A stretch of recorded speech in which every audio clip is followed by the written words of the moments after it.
자, 우리 앞뒤 옆으로 보시고 인사만 하겠습니다. 사랑합니다. 사랑합니다. 잘 오셨습니다. 새해 복 많이 받으세요. 새해 복 많이 받으세요. 자, 스마일합니다. 오늘 시간부터는 웃으세요. 그 안에 복이 가득 차 있으니까 자, 웃으면서 살아갑시다. 자, 오늘 신년 감사 주일 말씀은 시편 1편을 통해서 복을 받는 사람 말합니다. 복을 받는 사람.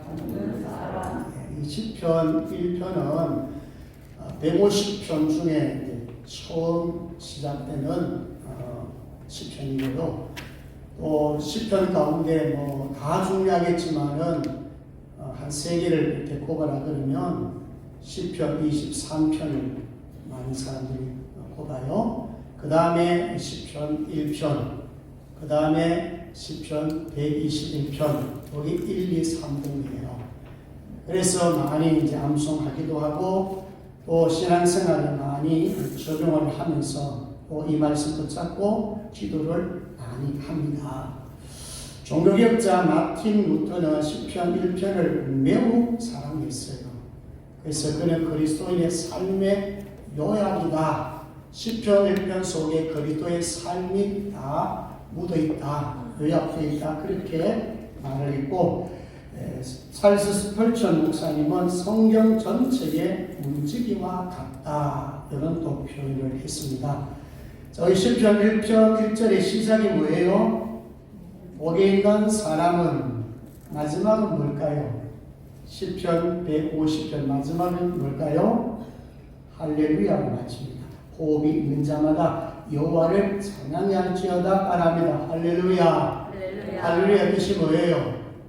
여호와께 하나님께 찬양할지어다. 자, 복이 있는 사람으로 시작해서 마지막 하나님께 감사 찬양할지어다. 맞죠? 하나님 우리를 창조하신 목적이 뭐냐? 복 있는 사람을 만드는 것이고 복 받을 사람으로 하나님께서 만드시고 마지막에 최종 목적은 누구께 영광? 하나님께 영광입니다. 하나님 앞에 인정받는 사람으로 만들어 가십니다. 또 이 시편은 예수님이 굉장히 좋아하셨습니다.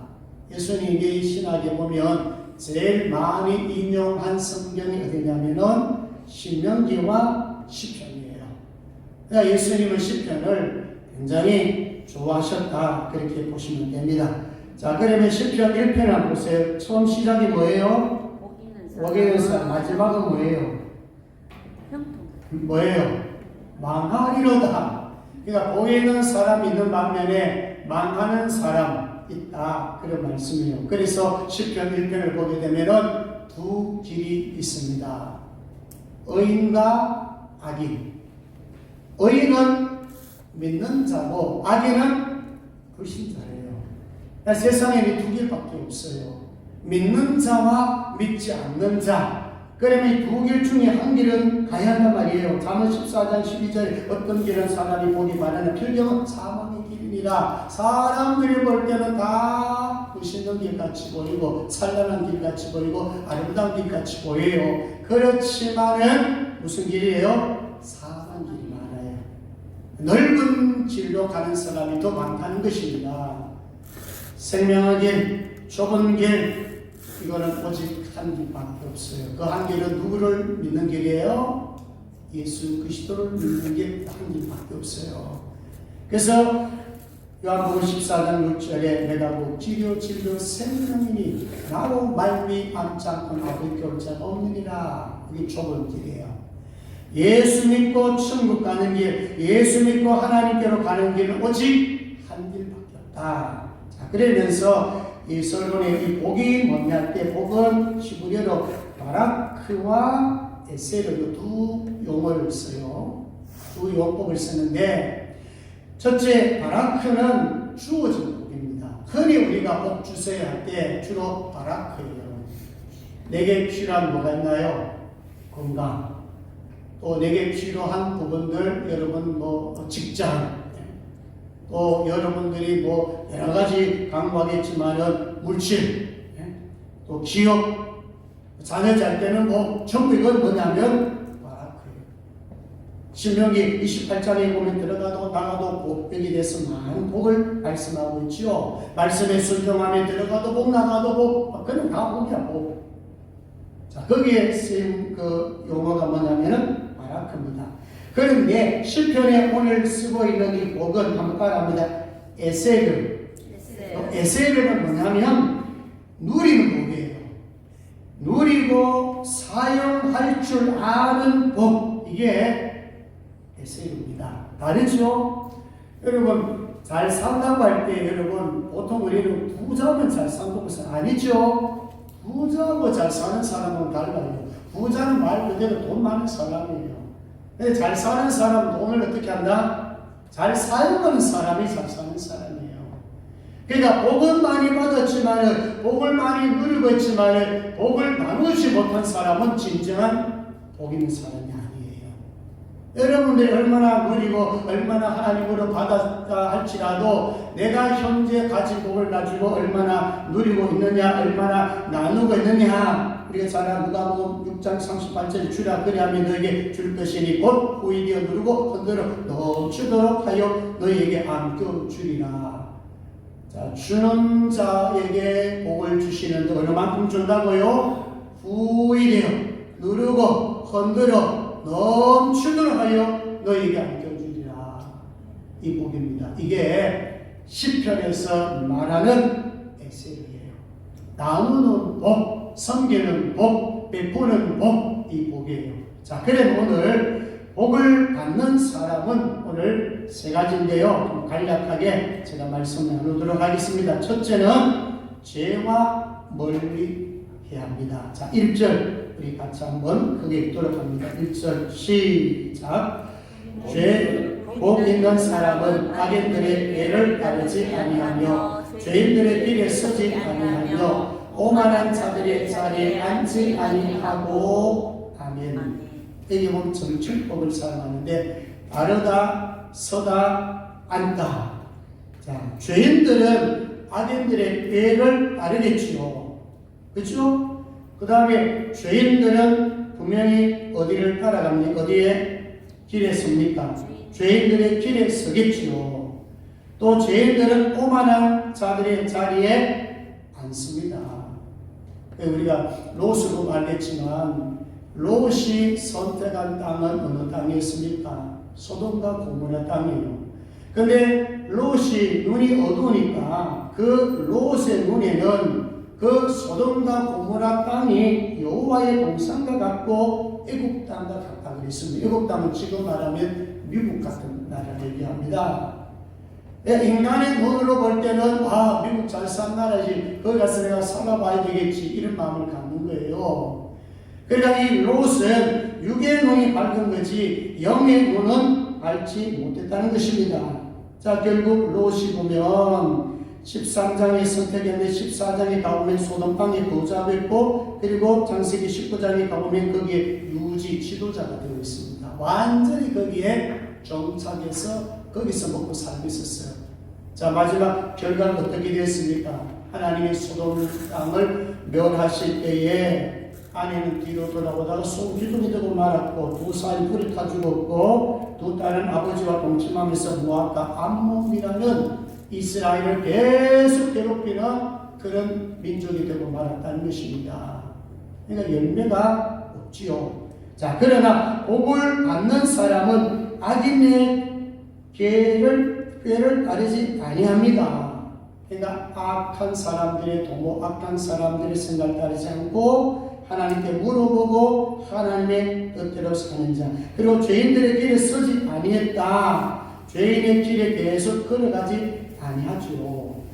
그리고 오만한 자들의 자리에 앉지 아니하고 이 자리에서 떠나버립니다. 다르죠. 그러니까 복을 받는 사람은 어디서 멀어집니까? 죄에서 멀어지고 그럼 누구하고 가까워집니까? 하나님하고 가까워집니다.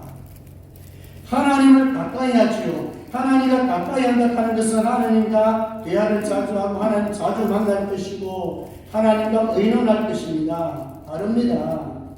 그렇지만은 죄인들, 악인들을 4절에 보니까 악인들은 그렇지 아니하면 오직 바람에 난 저와 같도다. 결과가 없고 열매가 없어요. 너무 여러분 예수 믿지 않는 사람들이 뭐 번성하고 부자로 살고 너무 그거 불효하지 마세요. 시편 37편 1절 2절에 보면 악을 행하는 자들 때문에 불평하지 말며 불을 행하는 자들 쉬게 하지 말지어다. 그들은 풀과 같이 속히 뱀을 당할 것이며 푸른 채소같이 세잔할 것이미로다. 너무 불신자들, 악한 사람들 두려워하지 마세요. 우리는 누구를 가까이 하면 됩니까? 하나님을 가까이 하시면 돼요. 그게 복이에요. 하나님 가까이 하면은 죄와 멀어져요. 죄를 가까이 하게 되면 어떻게 되나요? 하나님과 멀어지게 되어 있습니다. 자, 첫째는 뭐와 멀리하자? 죄와 멀리하세요. 2026년도, 25년도 생각해보면서 이 첫 시간이 중요합니다. 나 이런 죄 저런 죄 있는데 아직 청산 안 했으면 온 시간에 청산 한번 해보세요. 하나님 여러 부분들 제가 고쳐보겠습니다. 첫 출발부터 이 죄를 끊어버리겠습니다. 그러면서 하나님과 가까이 하겠습니다. 이게 첫째입니다. 그 다음에 두 번째, 복을 받는 사람 2절로 가보겠습니다. 하나님의 말씀과 연결이 됩니다. 자, 2절 크게 합니다. 시작. 오직 여호와의 율법을 즐거워하여 그의 율법을 주야로 묵상하는다. 자, 여러분 언제 즐거워요? 뭐 할 때? 미워할 때? 사랑할 때 즐겁습니다. 여러분 사랑하는 사람 생각해도 즐겁지 않나요? 사랑하는 사람과 만나서 대화하면 즐겁지 않나요? 사랑하는 사람하고 식사할 때 즐겁지 않나요? 싱글벙글이죠. 특히 청년들 연애할 때 보면요, 누가 뭘 하지 않아도 늘 얼굴 보면 싱글벙글하고 있습니다. 왜요? 사랑하고 있기 때문에 그런 거예요. 네. 얼굴만 알아요. 그 안에 사랑이 있고 사랑의 대상이 있으면요 얼굴에 꽃이 피어. 자, 여러분 초추시에 하는데 정말 여러분 하나님을 얼마나 사랑하고 있습니까? 하나님은 날 사랑하고 계시는데 나는 하나님을 얼마나 사랑하고 계십니까? 여러분 사랑하게 되면요 친밀한 관계가 됩니다. 사랑하는 사람에게는 나의 뭐까지 비밀을 가지고 이야기해 줍니다. 그게 성경에서는 친구와 같다 그랬잖아요. 성경에 하나님께서 나의 친구라는 사람이 모세와 아브라함입니다. 모세하고 하나님하고 보세요. 모세가 기도할 때 보세요. 마치 친구에게 대화하듯이 하지 않나요? 아브라함 역시 기도할 때 한번 보세요. 친구와 함께 대화하듯이 하잖아요. 그래서 친구와 같이 친밀한 관계 속에서 어떻게 할 수 있느냐? 대화를 할 수 있는 거예요. 어떤 관계라고요? 사랑하면 그렇단 말이에요. 자, 다시 1장 2절에 뒷부분에 보십시오. 그의 율법을 주야로 뭐한다? 묵상입니다. 묵상이 중요합니다. 묵상, 하다라는 겁니다. 그래요, 하다. 뭐 뜻이 여러 가지 있습니다. 속삭이다, 깊이 생각하다, 엎조리다, 입으로 중얼중얼거리다. 근데 여기 보면 으르렁거리라는 말도 있어요. 여러분 굶주린 사자가 여러분 으르렁거립니다. 왜요? 배가 고프니까. 배가 고프면 으르렁으르렁합니다. 마치 어린아이가 울 때 보면은 콩 싸거나 오줌 싸거나 그 외에 뭐예요? 배고프면 웁니다. 네? 지금 배고픈 상태에서 으르렁거리는 것이 뭐냐? 사슴이 목이 말라가지고 정말 갈망하고 갈증을 느끼는 그 상태예요. 자, 그러면 여러분 배가 고픈데 가만히 있겠습니까? 먹잇감을 찾지 않겠어요? 정말 우리가 배가 고프다면 하나님의 말씀에 대해서 하나님 사랑하면 하나님의 말씀에 대해서 배가 고파야 된다는 것입니다. 오늘 또 먹었으면 영적으로 포만감 느끼고 내일 먹으면 또 포만감 느끼는데 며칠 영적인 말씀을 먹지 않으면 배가 고파야 됩니다. 배가 고프지 않도록 하는 것은 다른 것으로 채워졌기 때문에 말씀 안 보고 말씀 안 들으면 영적으로 배 고픈 게 정상입니다. 정말 으르렁거리듯이 하나님의 말씀에 대해서 갈망하고 갈증하면 분명히 하나님께서는 영의 양식으로 채워줍니다. 그러니까 여러분 이 한 해 동안에 성경 통신하고 성경 쓰기하고 때로 성경 요약 정리하고 설교 듣는 거 이런 거 소홀히 하지 마세요. 만나기 원래 항상 생각하십시오. 한꺼번에 많이 먹으려 하지 말고 하루 계속 반복해서 먹으면 영적으로 실력이 늘어납니다. 성경을 가까이 할수록 죄로부터 멀어지지만 성경을 멀리하면 할수록 죄가 가까이 옵니다. 죄 방지하는 것도 사실은 말씀을 가까이 하면 돼요. 그래서 성경을 특히 볼 때는요, 소리 내어서 읽는 게 좋습니다.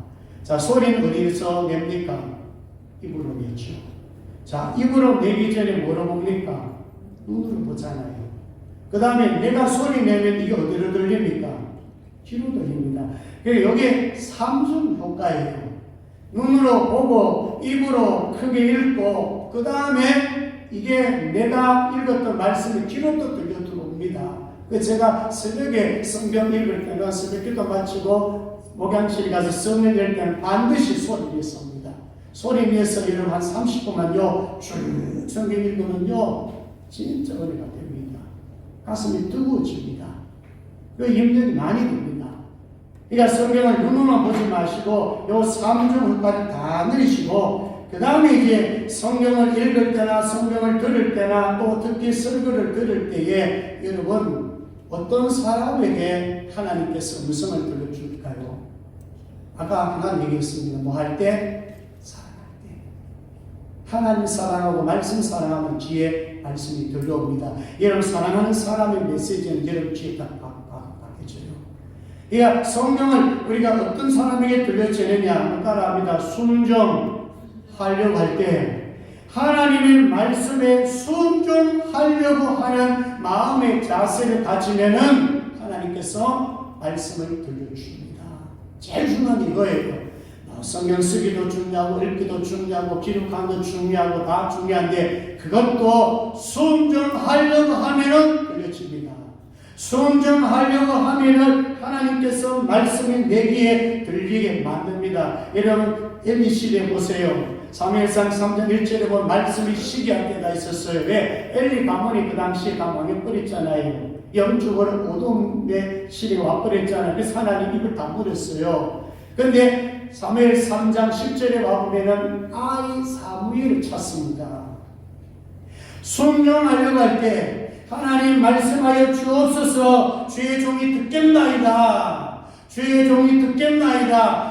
어린 아이지만은 사무엘에게는 뭐가 있었느냐? 하나님 말씀하여 주옵소서. 제가 듣겠습니다. 제가 순종하겠습니다. 이 마음을 가질 때는 하나님께서 엘리에게는 나타내지 않고 엘리에게는 음성을 주지 않는데 아이 사무엘에게는 하나님께서 찾아오셔서 말씀을 들려줍니다. 자, 마지막 세 번째 따라합니다. 형통한 삶.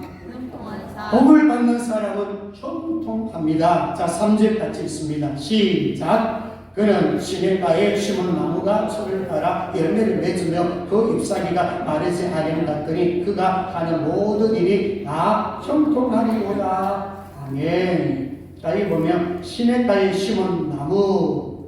시냇가에 심은 나무는 잘 자랄까요? 잘 안 자랄까요? 잘 자라죠. 물의 공급 있잖아요. 시냇가에 심김나무 이렇게 해석하는 것이 더 좋아요.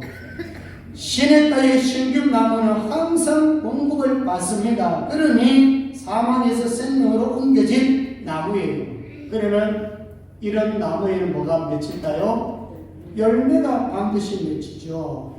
많은 열매가 맺히는 것은 바로 시냇가에 심김나무예요. 근데 여기에 그런 자가 열매를 맺고 형통한 사람이 되는 이 형통의 말도 살파우 이래가지고 내 생각대로 내 계획대로 내 기도대로 되는 것이 형통이 아니에요.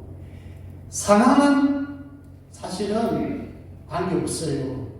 어떤 상황에 놓여있어도 따라합니다. 하나님이 나와 함께 하시면 형통입니다.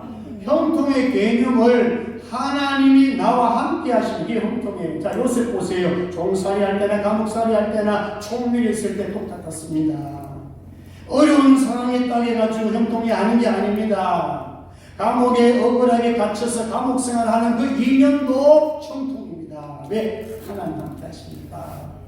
다윗 보세요. 다윗이 왕의 자리에 있었습니다. 왕의 자리에 있었습니까? 왕 되기 전까지는 주는 뭡니까? 도망자 아닙니까? 사울왕이 10년 이상 다윗을 죽이려고 쫓아다녔어요. 그 군사 대령까지 쫓아다녔단 말이에요. 그런데 다윗은 무너지지 않았어요. 도망자로 쫓김을 받는 그런 생활하고 위기의 생활, 정말 두려운 생활, 그런 생활하고 있었지만은 다윗은 형통했습니다. 왜? 하나님이 함께 하셨기 때문에. 이 감리교 창시자 존 웨슬리가 이 본문을 묵상하다가 열매 맺는 삶을 묵상했어요. 이 열매는 이렇게 맺어지는구나. 시냇가에 심기우면 열매가 맺히구나. 이 말씀을 계속 묵상했답니다. 자, 묵상하면서 무슨 생각을 했냐면은 내 신앙에 참된 생명이 있는가? 나는 진짜로 생명력이 있는가? 나는 진짜로 시냇가의 심기운 나무처럼 생명나무인가?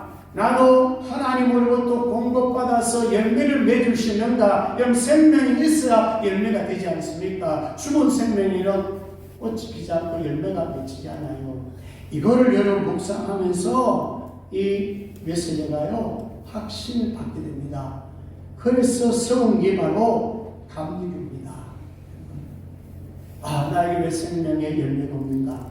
왜 나에게 수많은 좋은 열매가 있는데 나에게 생명이 없는가? 이거 한번 생각해 봐야 됩니다. 우리 생명생 교회 성도 여러분, 2026년도에는 다 생명력을 가지시고 형통하시고 수많은 좋은 열매를 다 맺으시기를 주의 이름으로 축복합니다. 기도하겠습니다. 하나님 아버지 감사합니다. 복 있는 사람, 복 받는 사람 되게 하여 주옵소서. 우리는 의인입니다. 믿는 자입니다. 이제 우리는 죄를 멀리하고 하나님 말씀을 즐거이 생각하고 주야로 묵상하는 자가 되게 하여 주시고 하나님과 가까워지는 친구처럼 엄밀한 관계도 말할 수 있는 좋은 관계가 되게 하여 주시옵소서. 정말로 시냇가의 심기나무처럼 열매를 맺는 생명을 가지는 형통한 삶이 되게 하여 주옵소서. 감사합니다. 거룩하신 예수님 이름으로 기도드리옵나이다. 아멘.